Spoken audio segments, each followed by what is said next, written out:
నాకు ఎంత తెలుసు అన్నది ముఖ్యం కాదు, దాని ప్రకారం నేను ఎలా జీవిస్తున్నాను అన్నది ముఖ్యం.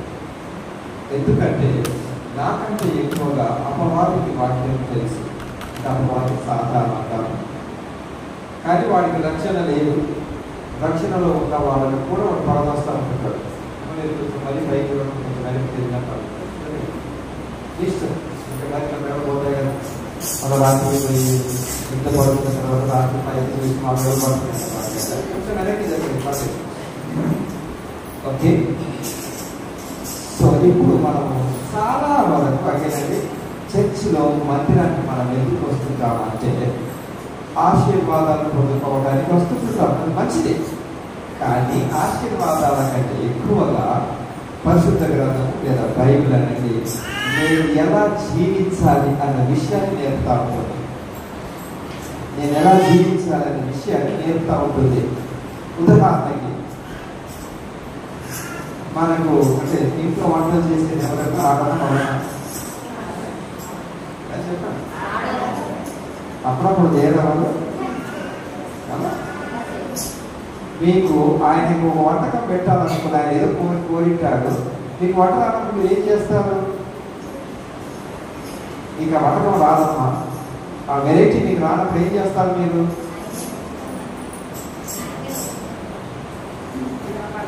అమ్మా ఆయన వంట చేయమంటారా? కానీ వేరే వాళ్ళ దగ్గర అడిగి నేర్చుకుంటారని అనుకుంటారు. మా పెద్దమ్మ మా పెద్దమ్మాయి బాగా చేస్తుంది, మా పెద్దమ్మాయి నాకు పులుసు పిలిచిందంటే కూరంతా వాసనే వస్తుంది కదా. దాని వంటకం వేరే వాళ్ళ దగ్గర ఏ రకంగా నేర్చుకుంటామో వాక్యాన్ని కూడా వేరు వేరు రకాలుగా వేరే వాళ్ళ దగ్గర విన్నప్పుడు దానిలో కొంత సారం మనం పొందుకోవాలి. 32వ కీర్తన 10వ వచనం చదవండి. 32వ కీర్తన 10వ వచనం చదవండి. 32వ కీర్తన 10వ వచనం.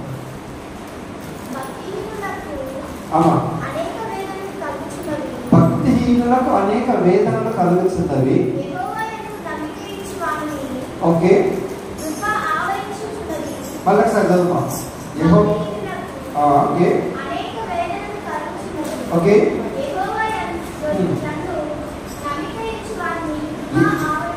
ఇప్పుడు మీరు గమనించినట్లయితే వాక్యం యెహోవా యందు నమ్మిక ఇచ్చు వారికి కృప ఎలా ఉందట? ఆవరించి ఉండడం అంటే ఏంటిదని అంటే ఆవరించి ఉండడం మీరు వినే ఉంటున్నారు కదా. అప్పుడప్పుడు ఆకాశంలో మేఘాలన్నీ ఆవరించి ఉన్నాయంటే కొరత లేదు, దానికి కొరత లేదు. అంటే ఎంతో ఒకసారి ఉదయం మనం లక్ష్మీనగర్ లక్ష్మీపురంలో మనం చేసినప్పుడు ఆకాశం అంతా మేఘాలతో కమ్మి ఉంటుంది, ఆవరించి ఉన్నది అంటుంటారు. చలికాలం వేళ మనం ఒకసారి డిసెంబర్ జనవరి నెలలో ఉదయం లేచినప్పుడు అంతా భూమి మీద ఏమి ఆవరించి ఉంటుంది? పొగ మంచు ఆవరించి ఉంటుంది, మనకు అగుపడదు కదా. అదే విధంగా ఆవరించి ఉన్నది అని అంటే దేవుడు నీతో నాతో ఒక విషయం చెబుతున్నాడు. దేవుడి యొక్క కృప ఎలా ఉందట? ఆవరించి ఉన్నది. అది వాస్తవం. మరి దేవుడి కృప అంతగా ఉంటే నాకెందుకు కష్టాలు? అదేంటమ్మా, దేవుడి కృప అంతగా ఆవరించి ఉంది అన్నట్టయితే మరి నాకెందుకు కష్టాలు? అదే కరెక్టే కదా. దేవుడి కృప ముందే బైబిల్ చెప్తుంది, మరి నాకెందుకు కష్టాలు వస్తున్నాయి అన్న ప్రశ్న వస్తుంది. ఉదాహరణకి మనం చర్చి తాళం వేసిపోతాము, పోయేటప్పుడు కదా చర్చి తెలిసే ముందు ఎవరో ఒకరు అన్నారు, సార్ నేను నిన్న రాత్రి బయటికి వెళ్ళేటప్పుడు చర్చి నిండా మల్లెపూలు పెట్టిపోయారు, మల్లెపూలు ఒక 12 కిలోలు పెట్టినారు. తెరవగానే మనకేమొస్తుంది? ఏం వాసన వస్తుందమ్మా? చికెన్ ఫ్రై వాసన కాదు. ఏం వాసన రావాలి? ఎందుకు? మల్లెపూలు ఇక్కడ పెట్టినారు కదా.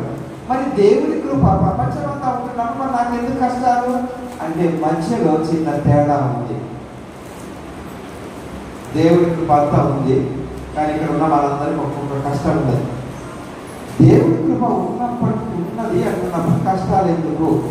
దానికి బైబిల్ చెప్పిన విషయం ఒకటి ఉంది. మత్తయి సువార్త 7వ అధ్యాయం, మత్తయి సువార్త 7వ అధ్యాయం 24వ వచనం. కాబట్టి ఈ నా మాటలు ఈ నా మాటలు విని ఒక్క నిమిషం. ఇప్పుడు ఇందాక మనం ముందే చదువుకున్న 32వ కీర్తన 10వ వచనంలో దేవుని కృప ఆవరించింది ఉంది. కానీ ఆ కృపను నేను పొందుకోవడం కొరకు నేను ఒక పని చేయాలి. ఏంటి ఆ పని? ఇప్పుడు చెప్పాడు యేసుప్రభు, ఈ నా మాటలు విని ఏమన్నాడు? వాటి చొప్పున చేయి ప్రతి వాడును బండ మీద తన ఇల్లు కట్టుకొనిన. ఏమంటున్నాడంటే యేసుప్రభు, ఈ నా మాటలు విని వాటి చొప్పున చేయవాడు అంటే ఏంటంటే, కొన్ని సందర్భాలలో మనం బైబిల్లో అక్కడిక్కడ ఒక వచనం తీసుకొని అనుకుంటా ఉంటాం అదే నిజమేమో అని. బైబిల్లో ఉన్నాయి, అవి ఏ సందర్భంలో ఎందుకు రాసినారని నేను గ్రహించాను. వినటం వలన విశ్వాసం కలుగుతుంది అని ఒకటి ఉంది. కరెక్ట్, విశ్వాసం కలిగింది, కానీ అక్కడితో ఆగిపోకూడదు. కానీ ఇక్కడ ఏమంటున్నాడు యేసుప్రభు, ఈ నా మాటలు విని వాటి చొప్పున చేయవాడు. విన్నాం కానీ చేయకపోతే లాభం లేదు. ఓకే, విన్నాం కానీ చేయకపోతే లాభం లేదు. ఇప్పుడు నేను ఒక మాట అన్నాను, అంటున్నాను, నాకు దాహం వేస్తుంది. మీకు వినపడిందా? మళ్ళీ చెప్తున్నాను, నాకు దాహం వేస్తుంది. విన్నారా? నాకు దాహం వస్తుంది. విన్నారా? వినపడిందా? ఎవరైనా కలిగి నాకు జీవించారా? ఎవరైతే మరి విన్నంత మాత్రం నీకు నాకేంటి నాకు మీకేంటి కాదు. వాక్యం వింటున్నారు కానీ దాని ప్రకారం ఎవరు దాని ప్రకారం ఎవరు ఏం చేయట్లేదు, చెయ్యట్లేదు. నేను మళ్ళీ చెప్తున్నాను, నాకు దాహం వేస్తుంది అనేసి ఎప్పుడైనా ఇయ్యడా అంటే మీరేమనుకుంటున్నారు? అయ్యా మీకు అంటున్నారు అనుకుంటా. నాకు దాహం వేసింది అన్నప్పుడు మీరు నీళ్ళు ఇస్తారే, అది వినుంటే విని చేసినట్టు. ఇప్పుడు చదవండి బైబిల్ మరి. విని చేసింది ఎవరు? నా మాట దాని ప్రకారం చేసింది ఎవరు? అమ్మగారు. చాలా సంతోషం. ఇప్పుడు రెండో మాట చెప్తా, నాకు ఆకలి వేస్తుంది. కూర్చో, నీకు భోజనం పెట్టే అంత సీన్ మాకు లేదు అనుకోకండి. అమ్మ బైబిల్ చెప్తున్నానమ్మా, ఈ నా మాటలు విని మీరు ప్రతిసారి వింటారు. విన్నప్పుడు కొద్దిమంది ఏమనుకుంటుంటారంటే, అమ్మ ఇది ఆలోచన విధానం మారాలి. ఈ వాక్యము దేవుడు నాతోనే మాట్లాడాడు, నా కొరకే మాట్లాడాడు, చాలా సంతోషం అనిపించింది, దుఃఖపడతారు, ఏడుస్తాడు సంతోషంతో. కానీ ఈ గడప దాటగానే దాన్ని ఎందుకు ప్రయోగంలో పెట్టడం? అది యేసుప్రభు అంటున్నాడు, ఈ నా మాటలు విని వాటి చొప్పున జరిగించే ప్రతి వాడు ఆ కృపను పొందుకుంటాడు. ఆ కృపను పొందుకుంటాడు. ఈ నా మాటలు విని వాటి చొప్పున జరిగించేవాడు. మరి మేము చేయట్లేదా అని మీరు అంటానికి కాదు, వింటున్నాము కానీ ప్రయోగపూర్వకంగా పెట్టడం లేదు. దానికి యేసుప్రభు 2 ఉదాహరణలు చెప్పినాడు. చదవమ్మా, కంటిన్యూ చేయి. ఒకటేమంటున్నాడు, బండ మీద ఇల్లు ఎవరైనా కడతారంటే కడతారు. బండ మీద ఇల్లు కట్టడం అని అంటే దానికి కొంత శ్రమ ఉంటుంది. బండ మీద నువ్వు ఇల్లు కట్టాలి అంటే ఆ బండను తొలచాలి. డ్రిల్లింగ్ మెషిన్ తోటి, పెద్ద పెద్ద హెవీ మిషనరీ తోటి బండను తొలిచినప్పుడు ఇల్లు కడతాం. యేసు ప్రభు భూలోకమైన ఇల్లు కట్టడం గురించి మాట్లాడారు, ఎందుకంటే నీకు సులువుగా అర్థం అవుతుందని చెప్పినాడు. అప్పుడు ఎలా ఉంటుంది? ఇల్లు కట్టినప్పుడు ఏమేం జరిగింది? 3 విషయాలు చెప్పినాడు ఆయన. చదువు. ఎవరైనా బుద్ధిమంతుడు కష్టపడ్డాడు, ఇల్లు కట్టుకున్నాడు. ఇప్పుడు ఏమైంది? ఏం జరిగింది? అప్పుడు చదువు. నెక్స్ట్. ఓకే ఓకే ఓకే కానీ కనుక రైట్ ఆగండి. ఏమేమి వచ్చిందమ్మా? వర్షం వచ్చింది, వరద వచ్చింది, గాలి విసిరింది. రైట్, 3 విషయాలు గుర్తుపెట్టుకోండి. మొదటిది ఏంటిది? వర్షం కదా, వాన ఉంది. నెంబర్ 2 వరదలు. 3 ఇవి మీ జీవితంలో జరిగినవి. వాన అనగానే ఇప్పుడు మనం చూస్తున్న ఈ వర్షం కాదమ్మా. బైబిల్లో ఉదాహరణ రూపకంగా చెప్పినటువంటి వర్షం, వరద, గాలి. మీకందరికీ కూడా గత జీవితం ఉంది, ఎంతో కొంత 40 సంవత్సరాలు 30 సంవత్సరాలు ఎంతో. ఇప్పుడు అయిపోయిన జీవితంలో మీరు ఈ మూడింటిని అనుభవించినారు. వాన అంటే చినుకుల సైజు ఎంత ఉంటుందా చెప్పగలరా మీరేమన్నా? చినుకు మీకు తెలియదు, చినుకు పడుతుంటాయి కదా. వర్షము వర్షాకాలంలో వస్తుంది కరెక్టే, ఎంతసేపు కురుస్తుందో కొంతవరకు మాత్రమే మీకు తెలుసు. వర్షము అన్నది ఆకాశం నుండి కురుస్తుంది. అంటే నీకు వచ్చేటటువంటి శ్రమలకు కొలత లేదు అని అర్థం. వర్షం ఎప్పుడు ఆగుతుందో ఏంటో తెలియదు. సరే, వర్షం వస్తుందన్న జాగ్రత్త ఉన్నప్పుడు, వర్షం కురుస్తున్నప్పుడు మనం ఏం చేస్తాం? చక్కగా మిరపకాయ ఎండబెడతాం.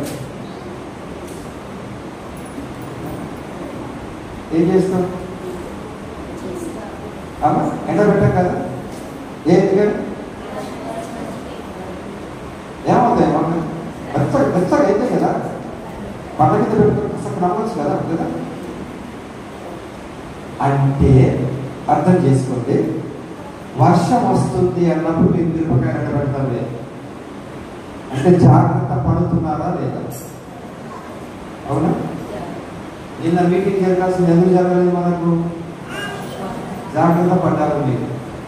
మాకు తడిస్తే అసలే ఇప్పటి తడిసిందే చాలు అయితే ఆ జాగ్రత్త దేవుడు నీకు ఇచ్చాడు అని చెప్తుంది బైబిల్. కానీ జాగ్రత్త పడటం అన్నది ఏ విషయాలలో నేను చెప్తాను చూడండి. బైబిల్లో అత్యధికంగా ఎక్కువ మాట్లాడితే డబ్బు గురించి అమ్మా. అయ్యా మీరు ఎంత సంపాదిస్తున్నారో అని కాసేపు పక్కకు పెట్టండి. డబ్బు సంపాదిస్తున్నారా, పంట సంపాదిస్తున్నారా, ఏమున్నదన్నది కాసేపు పక్కకు పెట్టండి. మీకంటూ ఏదో ఒక సంపాదన ఉందా లేదా? ఉంది కదా. డబ్బు ఉండొచ్చు లేదా, ఏదో ఒకటి ఉంది కదమ్మా. దాన్ని నువ్వు జాగ్రత్త పెట్టుకోమని దేవుడు చెప్పాడు.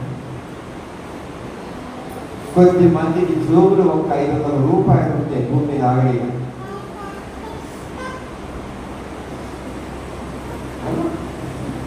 ఒక 500 రూపాయలు ఉంటుంది ఆగడిగా. మీ డబ్బును జాగ్రత్త పెట్టుకోమని దేవుడు చెప్తున్నాడు. సంపాదించడం మాత్రమే కాదు, ఎలా ఖర్చు పెడుతున్నామో కూడా ఆలోచించు. తేడా ఏమైనా ఎలా ఖర్చు పెడుతున్నారో కూడా ఆలోచించాలి. జాగ్రత్త పడండి అని ప్రభు చెప్తున్నాడు. రెండవది, నువ్వు ఖర్చు పెట్టే ప్రతి రూపాయి దేవుడికి లెక్క అప్పచెప్పాలి. ఎలా ఖర్చు పెడతారన్న కొద్దిమంది అసలు లెక్క ఉండదు. 2000 సంపాదించినాక 2000 లెక్క రానేదా?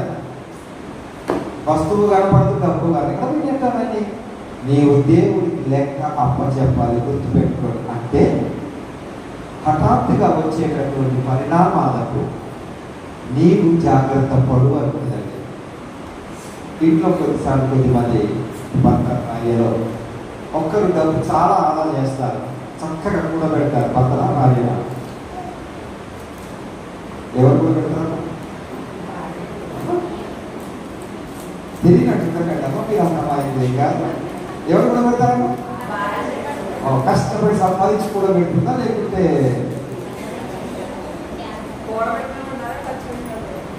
రెండు ఉన్నాయి కదా.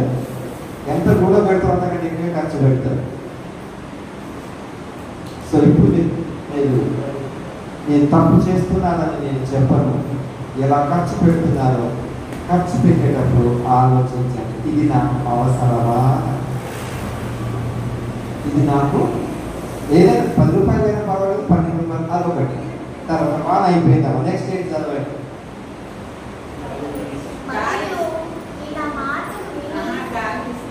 వాన ఏముంది? వరద వచ్చింది. అంటే ఏంటి? వరదకు మీకు బాగా చెప్తున్నాను, వాన ఎప్పుడు వస్తుందో మనకు తెలుసు, జాగ్రత్తగా ఉండండి. వరద ఏంటంటే ఈ గుట్టని పుడిచేస్తుంది. లోతు తెలియదు, లోతు తెలవదు.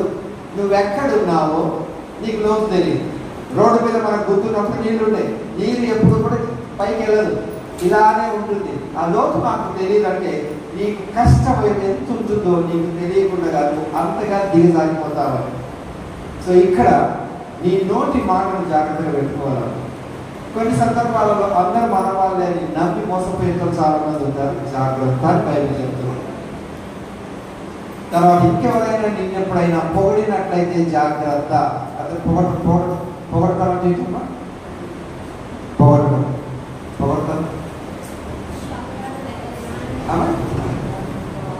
పదం విన్నారు ఎప్పుడైనా? పొగడతాం అంటే ఏంటి? పొగడతా అమ్మా.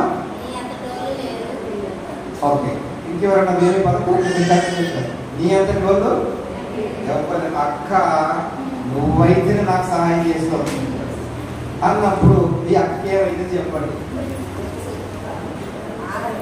అమ్మా.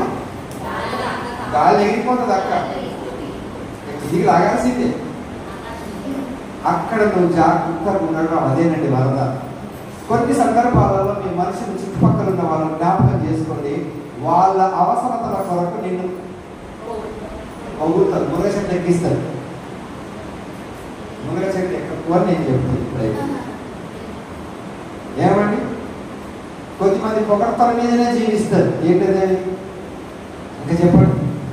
వాళ్ళని ఎప్పుడు ఏం చేయాలా? గాలి కొడుతూ ఉండాలి. అక్క మీకు నీటిగా ఉండదు, అయిపోయారు. అక్క నీ వంట బాగుంటుంది, అయిపోయి తిరిగిపోతాం అంటే. అక్క నువ్వైతే నాకు పైసలు ఇస్తావు. వాళ్ళ అక్క ఏమైపోయింది? బాబా ఎలా ఉన్న దాచుకున్నది కదా, 500 ఇస్తుంది. సో మీరు జాగ్రత్తగా ఉండండి అని చెప్తున్నామా. బైబిల్లో చెప్పబడినటువంటి విషయం ఏంటంటే పొగడ్తల మీద జీవించకండి, పొగడ్తల మీద జీవించకండి. తర్వాత ఇంకెకటి ఏంటంటే పొగడేది ఎవరి అంటే నీ గురించి బాగా తెలిసిన వ్యక్తి నేను పొగడతాడు. నీ గురించి బాగా తెలిసిన వ్యక్తి అక్కను లేదా ఈ బావను ఎలా నేను పడేయాలో బాగా తెలుసు. జాగ్రత్తలు ఆ వ్యక్తి యొక్క హృదయ లోతు నీకు తెలియదు. మూడవదండి, గాలి ఎక్కడి నుంచి వచ్చిందమ్మా? ఈ కిటికా తెలియదు నీకు. ఎప్పుడు ఏ ఆపద వస్తుందో నీకు తెలియదు కాబట్టి జాగ్రత్తగా ఉండమంటుంది. అమ్మ మనం ఇక్కడికే మళ్ళీ వస్తాము. ఎఫ్ఎస్సీలకు రాసిన పత్రిక 4:27 చూడండి. ఎఫ్ఎస్సీలకు రాసిన పత్రిక 4:27. ఎఫ్ఎస్సీ 4:27 మొత్తం చదువు, కంటిన్యూ చదువు. అపవాదికి చోటు ఇవ్వకూడదు అని అంటే ఈ అపవాది అన్నవాడు దేవుడి యొక్క విరోధి. అపవాదికి ఇంకొక పర్యాయ పదం ఏమన్నా ఒక వేరే మాట అపవాది అనగా మామూలు భాషలో ఏం చెప్తాం మనం? భాస్కర్ సాధారణ ఇంకేదన్నా లోకల్ భాష సార్ కాదు దయమన్నారు. ఎప్పుడన్నా ఆలోచించిందా మీరు? చూడండి, ఈ దయ్యాల గురించి అపవాద గురించి బైబిల్లో ఉన్న అపవాది వేరు, లోకల్గా సృష్టించిన అపవాది వేరు. బైబిల్లో ఉన్న అపవాది యేసు ప్రభు దేవుడి యొక్క విరోధి. ఓకే, అపవాదికి చోటు ఇవ్వకూడదు ఏంటంటే అపవాదికి రూపం లేదు. నీ మనసులో వాడు ఆలోచన చెడగొడతా ఉంటుంటాడు, నీకు లేని కొన్ని ఆలోచనలు కలిగిస్తూ ఉంటుంటాడు. ఎవరికంటే నీ బలహీనతను చూసి వాడు కొడతా ఉంటుంటాడు. ఓకే, మనకు దయ్యం అనగానే గుర్తుకొచ్చేది ఎలా కనపడుతుంది మనకు? రోడ్డు మీద కనపడితే ఏ నల్ల చీర ఎందుకు కట్టదు అమ్మ? నాకు చెప్పండి, ఎందుకు చెప్పండి నాకు? చీరనే కట్టుకున్నదమ్మా, తెల్ల చీరనే ఎందుకు? మళ్ళీ ఏ శక్తి కింద ఉన్నది? మరి శక్తి కింద. మీ ఇంట్లో చామ శక్తి కింద పట్టు చీర కట్టుకోవడం ఎందుకు లేదు చెప్పండి? చెప్పండి అమ్మా. అంటే మరి మీరు ఎందుకు నేను చెప్తున్నానని మీకు తెలియదని కాదు, తెలుసు. కానీ అపవాదికి చోటు ఇవ్వబడితే వాడికి రూపం లేదు. ఏదో ఒక నీ బలహీనతను వాడు తీసుకుంటాడు. నీలో ఉన్న బలహీనత ఏంటి? ఎవరికైనా ఏదైనా ఉండొచ్చు అలా. బలహీనతలు ఏంటి? మానవులకి కొన్ని ఉంటాయి. ఒకటి నిద్ర. ఉదయం పూట లేవలేదు అనుకోండి, వాళ్ళ అమ్మ లేకపోతే ఏలా నీకేమైంది, ఏం పట్టింది నీకు అంటది. ఏం పట్టింది ఆయనకు? ఏంటంటే అంతేనా? అది ఎవరు చేస్తున్నారు? మనుషులే అంటున్నారు. అపవాది కాదు, మనుషులే అంటున్నారు. నీకేం పట్టిందిరా? ఒకటి నిద్ర. రెండవది అట్ట తింటున్నావేంద్రా? ఎవరు తిన్నట్టు? కొడుకు పెట్టినప్పుడే నా బంగారు కొండ అన్నది. కొడుకుని ఏమంటున్నది? అలా అని అపవాదిని నువ్వు పిలుస్తున్నావట. ఊరికి చీటికి మాటికి మంచి జరిగినా చెడు జరిగినా, మంచి జరిగితే దేవుడు అంటారు, చెడు చేస్తారు. అపవాదిని ఎక్కువగా తలుచుకోకండి అని పౌలు గారు జ్ఞాపకం చేస్తున్నారు. ఓకే, అంటే నీ బలహీనత ఏదైతే ఉందో నువ్వు ఊరికి అనుకుంటున్నప్పుడు కాదు. ఈ బలహీనత అన్నది నీ ఆలోచన విధానాన్ని మార్చుతుంది. కాబట్టి యేసు ప్రభు నీకు ఏం చెప్పినాడు? ఈ నా మాటలు విని వాటి చొప్పున జరిగించిన వాడు ఈ మూడింటి నుంచి జాగ్రత్తగా ఉంటాడు. రైట్, మళ్ళీ చదవడం మత్తయి సువార్తకు రండి. మీరు ఎక్కడ చదివినారో అక్కడ నుంచి 7వ అధ్యాయం 25వ వచనం అయిపోయిండొచ్చు. ఇప్పుడు 26 చదవండి. మరియు ఈ నా మాటలు విని వాటి చొప్పున చేయని ప్రతివాడు, ఆయన మాటలు విని చేసిన ప్రతి వాడు ఎలా ఎవడట? బుద్ధిమంతుడు. ఈ నా మాటలు విని వాటి చొప్పున చేయని ప్రతి వాడు ఎవడట? ఇసుక మీద తన ఇల్లు కట్టుకొనిన బుద్ధిహీనుని పోలి ఉండును. ఇప్పుడు మనం ఎక్కడ ఉన్నాం? ఫస్ట్ క్లాస్, సెకండ్ క్లాస్, మొదటి అయినా రెండో అయినా? నాకు సమాధానం వద్దాం, మనకు తెలుసుకుంటుంది. మనం ఎక్కడ కట్టుకున్నాం? ఎక్కడ కట్టుకొని ఇచ్చాం? ఏమైతే నిలబడ్డా చెప్పడం బండ మీదనా ఇసుక మీదనా? మీరే చూస్తారు. ఇక్కడ నాకు అవసరం లేదు. బండ మీద కట్టిన వాడు స్థిరంగా ఉంటాడు. అంటే ఏంటంటమ్మా, కొన్నిసార్లు కొద్దిమంది చిన్న చిన్న వాటికే ఎట్ట అయిపోతారంటే ఇక మొత్తం కోల్పోయినట్టు ఫీల్ అవుతుంది. వీళ్ళలో ధైర్యం ఉండదు అసలు. అంతెందుకమ్మ, పొయ్యి మీద పెట్టినటువంటి ఒక ప్యాకెట్ పాలు, ప్యాకెట్ ఏంటంటే అరలీటర్ పాలు పొంగినాయి అనుకోండి, వీళ్ళు ఎట్లా ఎగురుతారంటే అయ్యో అయ్యో మొత్తం పోయినాయి. ఎన్ని పోయినాయి? తెచ్చిందేమి ఆడ అక్కడే ఉన్నాయి. పైన మీగడ పోతే పోయిందేమో కానీ వీళ్ళు ఎట్లా పరిచయం అవుతారంటే వాళ్ళు ఒక్కరే కాదు, ఇక కిచెన్ దర్శనాలకు ఇంటిల్లాలకు ఏమైందో అని ఇంకా పుట్టుతారు. కొద్దిమంది ఉంటారు చిన్న చిన్న వాటికి ఈ అయ్యో అయ్యో అయ్యో అనటం ఎక్కుంటారు. ప్రతిదానికి అయ్యోని. అయ్యో అనటం కూడా ఒక రకంగా ప్రమాదకరం. కొద్దిమందికి అద్భుత పదం అర్థమైనా? అయ్యో అంటాం. ఫలానా చనిపోయినట్టు ఏమంటాం? అయ్యో అంటాం. అయితే యాక్సిడెంట్ అయిందంటే అయ్యో అంటాం. అరే అబ్బాయికి పెళ్ళి అవుతుందిరా అంటే అక్కడ కూడా అయ్యో నేనా? కొన్ని సందర్భాలలో నువ్వు మాట్లాడే మాట ప్రమాదకరం. నువ్వు ఒకరింటికి వెళ్ళినప్పుడు వాళ్ళ బాధలు నీతో చెప్పినప్పుడు నువ్వు స్పందిస్తావే, నీ అయ్యో కొన్నిసార్లు వాళ్ళకి ప్రమాదకరంగా మారుతుంది. జాగ్రత్త, అది కూడా జాగ్రత్త. నేను చెప్పినాను ఎవరికి ఒకరికి, నేను ఇక్కడే ఉంటున్నాను, ఈ ఊర్లో లక్ష్మీనగర్లో ఉంటున్నాను, నేను చెప్పినాను అయ్యా నాకు ప్రమోషన్ వచ్చింది అని. ఒక ఆయన అయ్యో మరి ట్రాన్స్ఫర్ అయితే కదండి. ప్రమోషన్ వచ్చిందని సంతోషం కంటే బాధ దేనికి అవుతుంది? లిమిట్స్ పెట్టుకోవాలి కాదు. ఈ అయ్యో అంటారు జాగ్రత్తగా ఉంటాడు. అది నీ చేత ఎవరు అనిపిస్తున్నారో జాగ్రత్త. అది ఇప్పుడు యేసు ప్రభు చెప్పినాడు, నేను బండ మీద ఇల్లు కట్టలేదు, ఎక్కడ ఇసుక మీద కట్టినాను. ఆయన ఎవరట? బుద్ధిమంతుడా బుద్ధిహీనుడా? రైట్. మనకు అంటే మీరు ఆడుకున్నారో లేదో నాకు తెలియదు కానీ ఆడుకొని ఉంటారు అందరూ. గ్రామాలలో ప్రత్యేకంగా ఇసుక ఉన్న చోట ఈ వర్షాలు వచ్చిన తర్వాత ఈ పిట్టగూడని ఆడుకుంటాం. కాలు పెట్టి పిట్టగూడ కదమ్మా, కాలు పెట్టి సాయంకాలం ఆడుకొని ఆ గూడు మీద పుల్ల పెట్టి ఒక రాగి పుల్ల పెద్ద పుల్ల ఏదో ఆకు పెట్టి రేపు పొద్దున వచ్చి చూసేవారు. ఆడ పుల్ల ఉంటుంది కానీ గూడు ఉండదు, ఎందుకు రాత్రి పోయింది. అలాగే నీ పరిస్థితి ఉంటుందని దేవుడు చెప్తున్నాడు. వింటున్నావు కానీ చేస్తున్నావా లేదా? ఆ వినటమే ఏంటిదని అంటే ఆయన కృపను పొందుకోవడానికి. ఈయన పరిస్థితి ఏమైంది చదవడమా? వాన కురిసెను,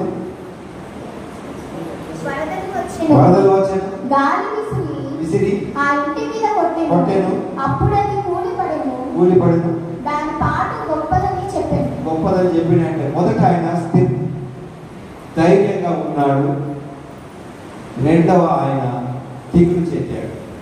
ఇద్దరికి తేడా. నేను మీకు ఇచ్చేటటువంటి ధైర్యం ఏంటంటే రెండు జరుగుతుంది. నువ్వెక్కడున్నావు అన్నది యోహాను సువార్త 14వ అధ్యాయం 1వ వచనం. యోహాను సువార్త 14వ అధ్యాయం 1వ వచనం చదువు. మీ హృదయమును కలవరపడనీయకుడి. చాలా అయిపోయింది. అంటే కలవరం అన్నది ఎప్పుడు చెందుతారంటే యేసు ప్రభు మీకు ఇస్తున్న ధైర్యం ఏంటంటే కలవరము అనే పదానికి ఇంకొక ఏదైనా పదం ఉందా? కలవరం మనం మామూలు భాషలో ఏమంటాం? భయపడకండి. ఇంకా మామూలు భాషలో కలవరం ఎదగండి అంటే దిగులు చెందండి. ఓకే, కంగారు పడదు. ఇప్పుడు దేవుడు మీకు ఇస్తున్నటువంటి ఒక వాగ్దానం ఏంటంటే కలవరం పడకండి.